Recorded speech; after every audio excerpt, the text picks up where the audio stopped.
আসসালামু আলাইকুম। আজকে তোমাদেরকে ঢাকা বোর্ড 2025 সালে ফিজিক্সের সেকেন্ড অধ্যায় থেকে তোমার হচ্ছে গতি অধ্যায় থেকে যে প্রশ্নটা আসছিল ওই প্রশ্নটা সমাধান করাবো। তো প্রশ্নটা দেখো কি কি বলছিল, একটি কার। তার মানে আমি আগে থেকেই তোমাদের বলে নিচ্ছি যে আমরা অঙ্ক করার আগে ভাইয়ারা কাল্পনিক একটা চিত্র এঁকে নিব।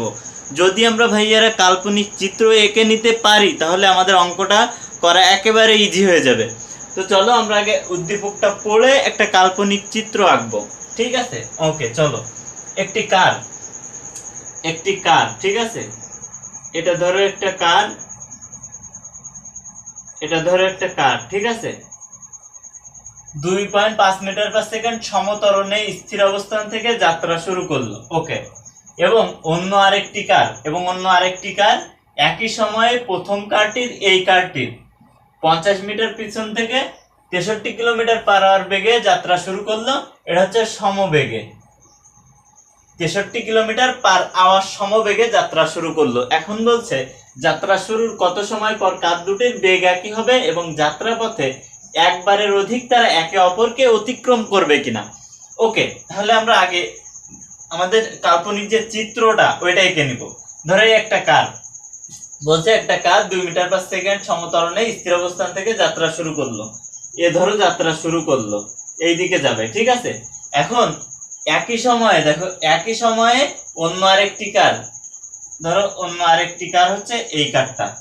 এখানে যদি আঁকাই, ধরো আরেকটা কার, অন্য আরেকটা কার, এই একটা কার আর এই একটা কার। এটা হচ্ছে 50 মিটার পেছন থেকে, প্রথম কারটির 50 মিটার পেছন থেকে, তার মানে 50 মিটার পেছন থেকে এই কারটা যাত্রা শুরু করবে একই সময়। এবার এই কারটা কি, এই কারটা 63 কিলোমিটার পার আওয়ার সমবেগ। এর সমবেগ কত? 63 কিলোমিটার পার আওয়ার। ওকে। এবং এই কারটার ত্বরণ কত? 2.5 মিটার পার সেকেন্ড। ত্বরণ কত? 2.5 মিটার পার সেকেন্ড। এটা হচ্ছে ত্বরণ। ওকে, এখন আমাদের কাল্পনিক চিত্র আঁকা ভাইয়ারা শেষ। এখন আমরা অঙ্কে চলে যাব। ধরো গ নম্বর আমরা সমাধান করব। দেখো গ নম্বর যদি আমরা সমাধান করি, গ নম্বরে কি বলছে?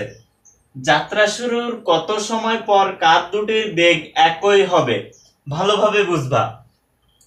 এই যে দ্বিতীয় কারটা এই যে অন্য আরেকটি কার, মানে দ্বিতীয় কার, এই যে দ্বিতীয় কারটা কি করছে? 50 মিটার পেছন থেকে, এই প্রথম কারের 50 মিটার পেছন থেকে এর সমবেগে যাত্রা শুরু করছে। তার মানে এর বেগটা, দ্বিতীয় যে গাড়িটা, এর বেগ সমবেগ, মানে এর বেগ সমান, সব সময় এর বেগ 63 কিলোমিটার পার আওয়ার থাকবে।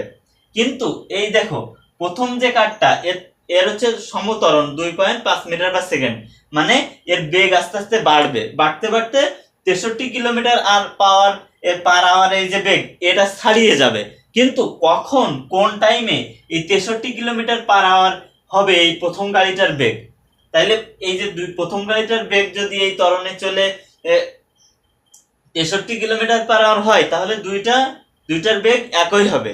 তো ধরো আমাদের এইটা তো দেওয়া আছে যে আমাদের 63 কিলোমিটার পার আওয়ার সমবেগে চলছে, তাহলে আমরা বের করব প্রথম গাড়িটার ত্বরণ 63 কিলোমিটার পার আওয়ার কখন হবে। ঠিক আছে, ওইটা বের করলে আমাদের বের হয়ে যাচ্ছে যে এত সময় পর কার দুটির বেগ একই হবে।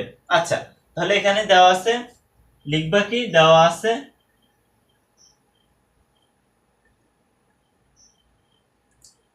দ্বিতীয় কারটির বেগ কিংবা সমবেগ কত? 63 কিলোমিটার পার আওয়ার। এখন ভাইয়ারা আমরা তো কিলোমিটার পার আওয়ারে, আমাদের যদি আমরা মিটার পার সেকেন্ডে না নিয়ে যাই তাহলে তো আমরা অঙ্ক করতে পারবো না। তাহলে এই যে 63 কিলোমিটার পার আওয়ারে আমাদের সেকেন্ডে নিয়ে যেতে হবে, মিটার পার সেকেন্ডে কনভার্ট করতে হবে। তো 63 রে যদি আমরা ভাইয়ারা 1000 দ্বারা গুণ করি, তাহলে আমাদের এই যে ভাগ করি 3600 দিয়ে, তাহলে এই কিলোমিটার পার আওয়ারে আমরা এই যে সেকেন্ডে কনভার্ট করে ফেলতে পারবো। তাহলে এখানে যদি 63 ইন্টু 1000, তার মানে 63,000 ভাগ কত? 3600, এটা দাও, তাহলে আসবে কত? 17.5 মিটার পার সেকেন্ড। এটা আসবে তার বেগ। তাহলে আমাদের বের করতে হবে এই যে প্রথম কারটির বেগ 17.5 মিটার পার সেকেন্ড, কত সময় পর হবে সেটা আমরা যদি বের করতে পারি তাহলে আমাদের অঙ্ক হয়ে যাবে গ নম্বর। আচ্ছা, তাহলে এখানে আমরা এখন কি বের করব, যে আমাদের এই যে প্রথম কারটা ত্বরণে যাচ্ছে, তাহলে যে এ আছে ভি ইউ এ, এই যে আর টি এটা আছে, তো তোমার ভি কোথায়,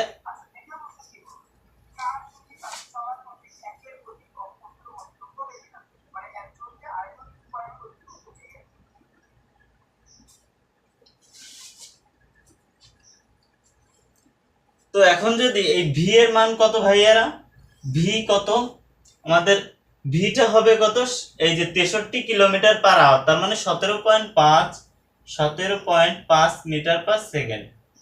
ঠিক আছে, ইউ কত 0, আর এ কত, এ দেখো দেওয়া আছে 2.5 metre per second, 2.5 metre per second এটা, আর টি, টিটা আমাদের বের করতে হবে। তাহলে যদি আমরা এখানে লিখি V equals to U plus AT, তাহলে কি হবে, এখানে আমাদের টিটা বের করতে হবে, তাই না? তাহলে টিটা যদি আমরা বের করতে চাই তাহলে, বা u plus at equals to v, তাই না? তাহলে v a t equals to v minus u by a, এটা আসবে।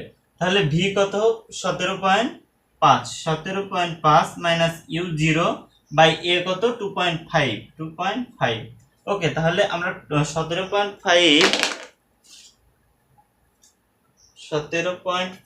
ভাগ 2.5 দিলে কত আসতেছে, 7, তাহলে 7 সেকেন্ড।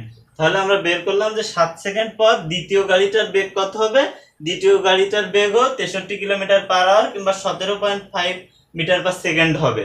তাহলে আমাদের এখানে বলছে যাত্রা শুরুর কত সময় পর কার দুটির বেগ একই হবে, লিখে দিবা অতএব যাত্রা শুরুর 7 সেকেন্ড পর গাড়ি দুটির বেগ একই হবে।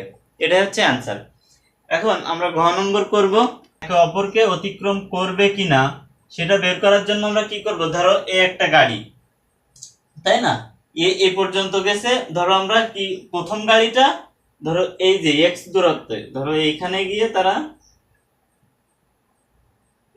এই যে অবস্থানে এসে তোমার এই গাড়িটা আর এই গাড়িটা এইখানে চলে আসবে, তার মানে একে অপরকে অতিক্রম করবে কত দূরত্বে, এক্স দূরত্বে। ঠিক আছে, তাহলে আমাদের এই S1টা, এই যে প্রথম গাড়ির S1টা, তার মানে এটার ক্ষেত্রে S1 এবং এটার ক্ষেত্রে S2। ঠিক আছে, তাহলে S2 দেখো তো কত হবে, এই যে প্রথম গাড়িটার 50 মিটার পেছন থেকে, তাহলে এইখান থেকে এই পর্যন্ত দূরত্ব কত হবে, 50 প্লাস এক্স, তাই হবে তো, অবশ্যই সেটাই হবে। তাহলে আমাদের S2 কত আসতেছে, S2 সমান সমান 50 প্লাস x, আর S1 সমান সমান আসতেছে জাস্ট x, এটা আমরা ধরলাম। এখন আমাদের বের করতে হবে, আমাদের এই প্রথম গাড়িটার অতিক্রান্ত দূরত্ব বের করতে হবে, দ্বিতীয় যে গাড়িটার এটার অতিক্রান্ত দূরত্ব বের করতে হবে। তাহলে দেখো তো প্রথম গাড়িটা কিভাবে গিয়েছিল, এই যে প্রথম গাড়িটা এই সমত্বরণে গিয়েছিল, তাহলে সমত্বরণে s ইকুয়ালস টু কত লিখে নিবা, প্রথম গাড়ির ক্ষেত্রে s equals to ut plus half at square. Okay, এখন এখানে যদি তুমি ut বসাও তাহলে এখানে u ইকুয়ালস টু কত, স্থির অবস্থান থেকে সমত্বরণে দেখো স্থির অবস্থান থেকে গিয়েছিল, তাহলে u0 t গুণ করলে u এর সাথে 0 হয়ে যাবে, তার মানে হাফ থাকবে ইনটু a কত ছিল 2.5 মিটার পার সেকেন্ড, 2.5 দিলাম, t স্কয়ার, টিটা কই, টিটা স্কয়ার, সুতরাং টি স্কয়ারটা রেখে দিব, টি দেখো এখানে দেওয়া নেই, তাহলে টি স্কয়ার দিলাম। এখন আমাদের S1, এই যে S1 বের হয়ে গেল কত, হাফ ইনটু 2.5 ইনটু টি স্কয়ার, যদি আমরা এটারে গুণ করি তাহলে হবে তোমার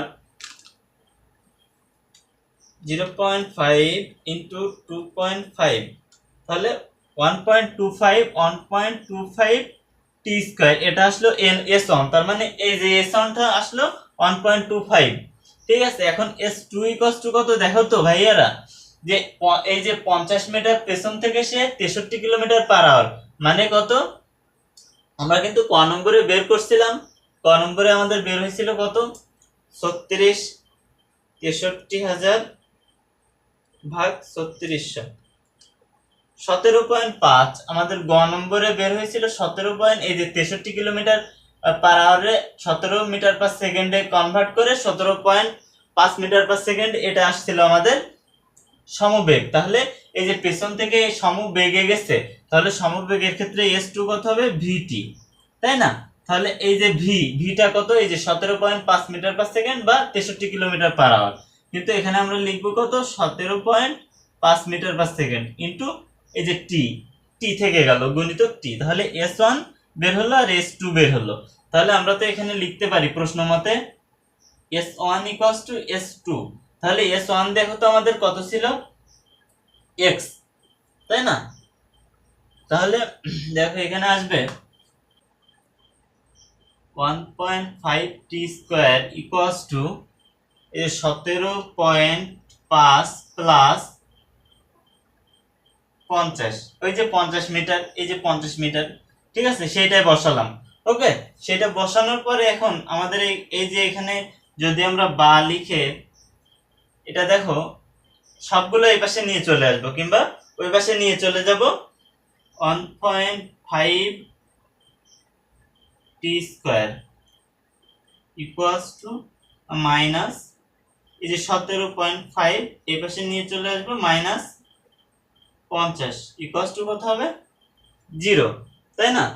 ওকে, তাহলে এটা হইলে এটা দেখো মিডল টার্ম করা যাচ্ছে না। মিডল টার্ম না করা গেলে এটা হচ্ছে দ্বিঘাত সমীকরণে নিয়ে যেতে হবে। দ্বিঘাত সমীকরণ মানে কি, এই যে এটারে a ধরলে এটারে b, এখানে একটা t হবে, সরি, এখানে a ধরলে এটারে b ধরলে এবং এটারে c ধরলে, ধরে এই যে -b plus a minus a √b² - 4ac by 2a। এই যে দ্বিঘাত সমীকরণ যদি আমরা করি তাহলে এখানে কত আসবে, তুমি যদি এখানে দ্বিঘাত সমীকরণ ক্যালকুলেটরে না পারো ভাইয়েরা, তোমরা একটু ক্যালকুলেটরে এই দ্বিঘাত সমীকরণ করাটা একটু শিখে নিবা, ঠিক আছে?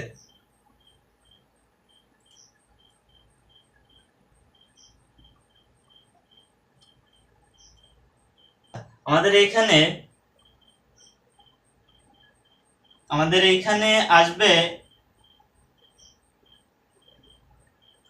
x এর মান আসবে একটা 10 সেকেন্ড আর একটা আসবে 4 সেকেন্ড। তাহলে আমাদের এই যে 10 সেকেন্ড পর একবার অতিক্রম করবে এবং 4 সেকেন্ড পরে আরেকবার অতিক্রম করবে, তার মানে যাত্রাপথে একবারের অধিক তারা একে অপরকে অবশ্যই তারা অতিক্রম করবে। এই হচ্ছে অঙ্ক। অঙ্ক কিন্তু বেশি কঠিন না।